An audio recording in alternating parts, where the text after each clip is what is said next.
안녕하세요. 오늘은 굉장히 재미있는 주제를 가지고 이야기를 해보려고 합니다. 보통 이제 선민사상이라는 말 아시죠? 우리나라의 건국 이념에는 이 선민사상이 있다고 고조선 건국 이념에 나오는데, 오늘은 바로 이 선민사상인 대한민국 백성은 하나님의 백성이라는 주제를 가지고 이야기를 해보려고 합니다. 대한민국의 태동인 고조선의 건국신화를 보면 고조선 사회는 선민사상과 더불어 홍익인간의 이념을 바탕으로 국가를 건설하였다고 합니다. 우리는 그저 맹목적으로 이 내용을 역사 시간을 통해서 암기했었고 아마도 깊이는 생각하지 않았던 것 같습니다. 홍익인간은 널리 인간을 이롭게 한다, 즉 인간을 사랑한다는 뜻으로 구태여 기독교적으로 대입을 해본다면 하나님 사랑과 더불어 하나님이 형상을 지닌 인간의 사랑을 내포하고 있다고 보여집니다. 성경에서 말하는 하나님 사랑과 이웃 사랑이 바로 이 홍익인간의 이념과 매우 흡사하다는 사실을 알 수 있습니다. 또한 기독교적 관점에서 보면 선민사상은 유대인들에게만 있는 사상일 텐데 우리나라에서 이 선민사상을 이야기하고 있는지에 대한 그런 의문을 저는 품게 됩니다. 선민사상이라고 하면 우리 민족이 하나님의 선택된 민족이라는 이야기로 해석되어질 수 있기 때문입니다. 오늘 제가 말하는 내용을 정확히 말하면 그저 설화에 가깝다고 봐도 됩니다. 신화, 전설, 민담 등을 종합해서 이야기하는 것이 바로 설화인데, 제가 하는 말은 어쩌면 제 생각을 전달하는 그저 민담에 분류한다고 보면 맞는 것일지도 모르기 때문입니다. 그리고 신화는 정확한 역사가 아니므로 늘 추측과 더불어 그 추측을 해석하는 것으로 보는 것이 맞습니다. 저는 그저 고조선의 역사와 성경이 말하는 지구의 역사, 그리고 고조선 역사를 통해 어느 정도 제 이론이 맞아가는 것을 통해서 대한민국의 백성이 하나님의 백성이라는 주제로 제 의견을 제시해 볼까 합니다. 우리나라의 태동은 연도가 정확히 기술되어 있습니다. 사실 이게 굉장히 대단한 거죠. BC 2333년, 즉 기원전 2333년이라고 모두들 알고 있습니다. 이를 토대로 현재인 2021년은 우리나라 태동기부터 4354년이 되었다고 하고, 이를 근거로 반만년 역사라고 우리는 자랑하고 있습니다. 중국의 건국신화를 보면 한국보다 약 400년 정도 느린 것으로 되어 있고, 일본은 아예 BC 600년 전쯤으로 그 역사가 굉장히 짧습니다. 노아에게는 3명의 아들이 있다고 성경에 나옵니다. 그들의 이름은 함, 야벳, 그리고 셈이죠. 일반적으로 함은 가나안, 즉 아프리카계의 조상으로 알려져 있고, 야벳은 백인들의 조상, 즉 유럽인들의 조상으로 알려져 있습니다. 마지막으로 셈은 아시아계의 조상으로 알려져 있습니다. 아시아인들은 동방박사로 칭해지는 동유럽의 오른쪽으로 전체를 섭렵하게 됩니다. 오히려 이 시베리아를 넘어가서 북아메리카와 남아메리카까지 모두 섭렵하고 있죠. 우리는 인디언이라고 얘기하는데 그 사람들 또한 굉장히 우리와 닮았다는 모습을 알 수가 있습니다. 최초의 인간이었던 아담에서 노아까지의 역사는 약 1600년이라고 보시면 됩니다. 노아가 자녀를 낳고 셈이 우리 민족의 조상이 되었다고 본다면 1600년 플러스 우리나라의 단기 4354년이므로 이것만 봐도 거의 약 6000년의 역사가 성경과 거의 일치하는 모습을 우리는 볼 수가 있습니다. 이게 우연일까요? 우리나라 국화가 무궁화죠. 이 무궁화는 성경에서 말하는 샤론의 장미라고 많은 학자들이 말하고 있습니다.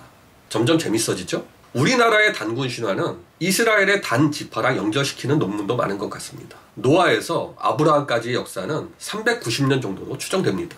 아브라함에서 단 지파까지는 4대에 이르게 되죠. 그리고 400년간 애굽에서 생활을 하고 40년을 광야를 떠돌고 나서 가나안 땅에 이르게 됩니다. 이것이 바로 이스라엘이 되죠. 이건 역사적으로 계산해 볼 때 그렇다는 것이고, 저는 이 단지파에 대해서는 이런 학설들이 있다는 이야기만 전할 뿐 더 이상의 이야기를 하지는 않으려고 합니다.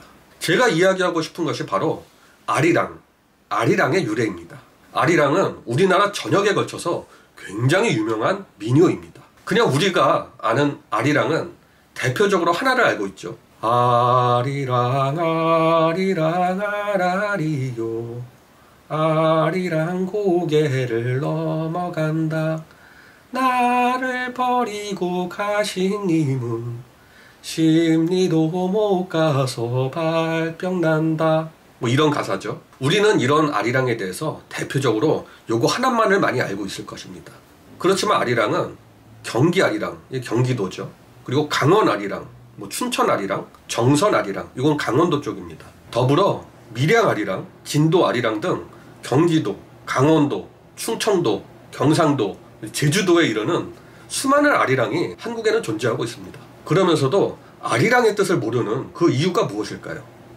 어떤 주장은 아리라는 말은 아리, 곱다, 고운이라는 옛말로 랑은 남자, 남자라는 옛말로 여겨지면서 고운 남자, 그렇게 표현하는 썰도 있습니다. 저는 하나님을 뜻하는 엘에 대해서 좀 집중을 해보고자 합니다. 보통 하나님을 표현하는 표현 중에 야훼는 즉 여호와를 뜻하죠. 또는 엘로힘이 굉장히 보편적인 표현입니다. 그리고 아도나이 또한 하나님을 표현하고 있고요. 그리고 마지막으로 엘이라는 표현에 집중해 보고자 합니다. 엘은 주로 노아의 세 아들 중에 한 명인 셈족, 아시아계의 조상이 되었다는 셈족이 신을 가리키는 말로 이 엘이라는 표현을 씁니다. 이론상으로 보면 우리 민족이 셈족의 후손이잖아요. 그렇기 때문에 이 엘에 집중해 보고자 합니다. 이 엘이라는 단어가 어느 순간 알이라는 표현으로 바뀌게 되었고 우리에게는 알이 하나님을 뜻하는 단어가 되었다고 저는 생각하게 됩니다. 다시 말하면 아리랑, 고개를 넘어간다는 표현이 아리랑의 가장 흔한 내용임은 한국인들은 다 아실 텐데 아리랑 고개를 넘어간다고 부른다면 이 내용은 하나님과 고개를 넘어간다, 그렇게 표현할 수 있는 상황이 됩니다. 하나님과 동행하고 있다는 뜻이죠. 단군은 환인과 그의 아들이 환웅이 인간 세상을 구하고자 했고 환웅이 곰이 사람으로 변한 웅녀와 혼인하여 단군을 낳았다고 하는데 이미 역사적으로 보면 삼위일체 중 하나님과 예수님의 존재가 어느 정도 이 신화에서 드러난다고도 볼 수 있는 것 같습니다. 어떻게 엘과 알이 같은 말일 수 있냐는 반문이 있을 수도 있어요. 엘이 이슬람 쪽으로 가면서 알라가 된 것을 감안하면 충분히 그럴 수 있다고 저는 생각을 합니다. 또한 알이랑 노래를 엘로 바꿔 엘이랑 고개를 넘어간다라고 불러봐도 입에 척척 달라붙습니다. 인간은 늘 실체를 원하기 때문에 이 알에 대해서 어떤 형상이 필요했는지도 모릅니다. 알을 하나님으로 지칭한다고 가정할 때 우리는 여러 가지 건국 신화를 통해 하나님과 동일시되는 또 하나의 공통점을 발견하게 됩니다. 그것은 우리나라 신화 중 유난히 달걀 같은 거죠. 알과 관련된 신화가 많다는 것입니다. 다시 말하면 이 알을 얘기하고 있지만 이 알이 하나님이라고 가정한다면 우리는 하나님의 자녀가 된다는 이야기가 되기도 합니다. 단군이야말로 하나님의 자녀임이 위에서 말한 대로 표현될 수가 있는데 고구려의 신화를 보면 유화가 금화를 통해 알을 낳았고 알에서 깨어난 이가 고주몽이었다고 표현됩니다.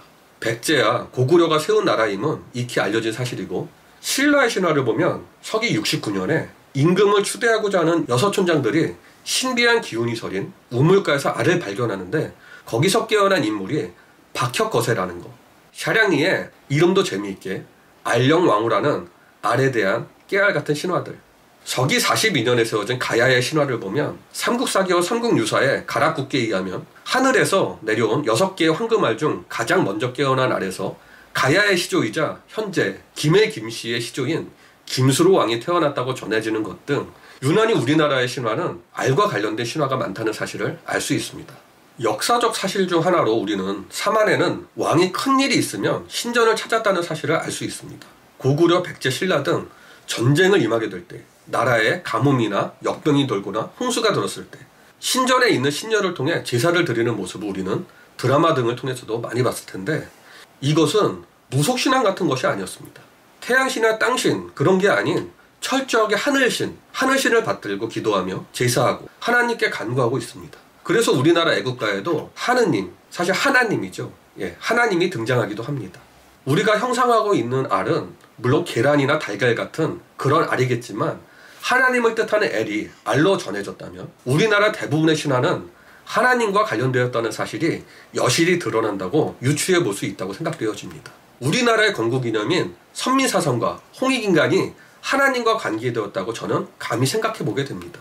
우스갯소리로 남녀가 사귀다가 남자가 여자에게 청혼하는 경우가 있는데 가끔 이런 표현을 합니다. 내 알을 낳아도.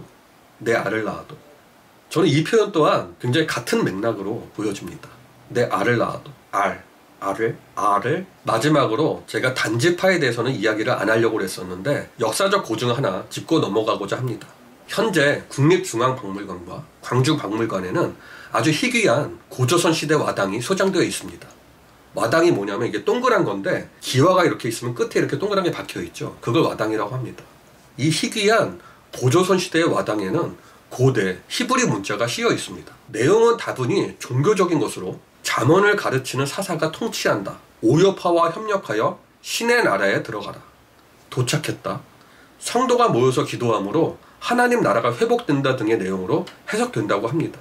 이것은 히브리인들이 대략 BC 1000년경에 사용했던 것으로 그 당시의 것에서 약간 진보된 것도 있다고 합니다. 이 문자는 야곱의 12지파만이 사용한 것인데 그 문자의 사용 시기가 성경상에서 갑자기 사라진 단지파의 소멸 시기와 거의 일치한다고도 되어 있습니다. 대동강뿐 아니라 백두산에서도 히브리어가 쓰였다고 합니다. 일제치하에서 고종록 선생에 의해 발견된 단군 지석이 바로 그것이라고 하는데요. 1911년경 일본인들이 백두산에서 벌목하다가 뜻을 알 수 없는 글이 씌어져 있는 지석을 발견하여 의주에 있는 평안북도 도청에 옮겨 놓았는데 그 지석에 음각된 글이 한글도 아니고 한자도 아니어서 아무도 해독할 수 있는 사람이 없어서 모두들 궁금하게 여겼다고 합니다. 그러던 중 당시 의주 천주 교당에 와 있었던 프랑스인 천주교 신부가 그 지석의 글을 판독하게 되는데요. 그가 말하길 이 글자는 히브리 문자이며 내용은 단군 지석인데 판독해보니 제작 연대는 약 3000년 전이라고 추측했다고 합니다. 오늘의 내용은 여기까지만 하고 마무리하려고 합니다. 대부분의 내용은 신화를 바탕으로 역사적 사실과 연결시켜보는 합리적인 추론의 내용입니다. 도움이 되셨다면 구독과 좋아요 부탁드립니다. 감사합니다.